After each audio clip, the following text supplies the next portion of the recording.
Quand j'ai commencé ma carrière, on m'a donné un conseil, on m'a dit un client satisfait va parler de toi à une de ses connaissances, quand un client insatisfait va parler de toi à 10 de ses connaissances.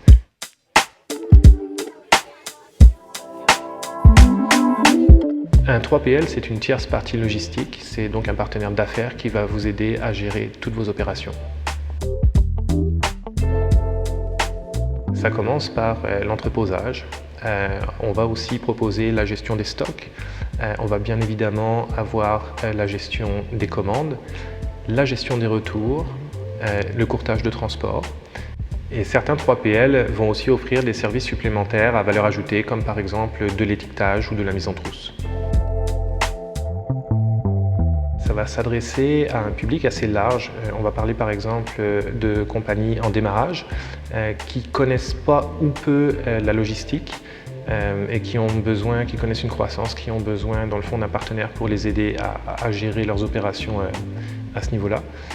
On va parler également de compagnies qui sont arrivées à un seuil de maturité, qui vont vouloir peut-être se concentrer plus sur leur développement, par exemple national, international, et qui vont externaliser la partie logistique pour ne plus avoir à gérer les opérations.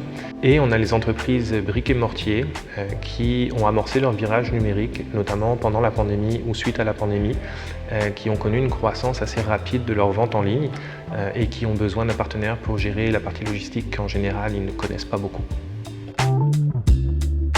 Dès le démarrage, si on connaît une croissance rapide, ça peut être aussi si on amorce un virage numérique ou si on n'a plus le temps de se concentrer sur son cœur de métier. C'est d'abord de se concentrer sur son cœur de métier. C'est aussi de ne pas avoir à investir ni dans des technologies de pointe, ni dans du personnel. Ça va permettre une grande flexibilité de vos opérations, de passer vos coûts fixes en coûts variables et éventuellement de faire des économies d'échelle.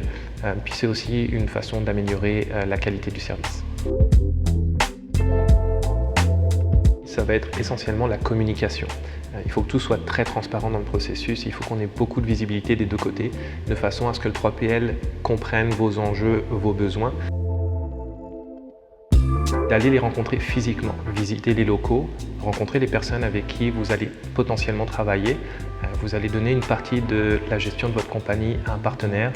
C'est une grosse étape, donc ça prend d'avoir de la confiance dans la personne, dans les ressources qui vont vous aider à travailler au quotidien.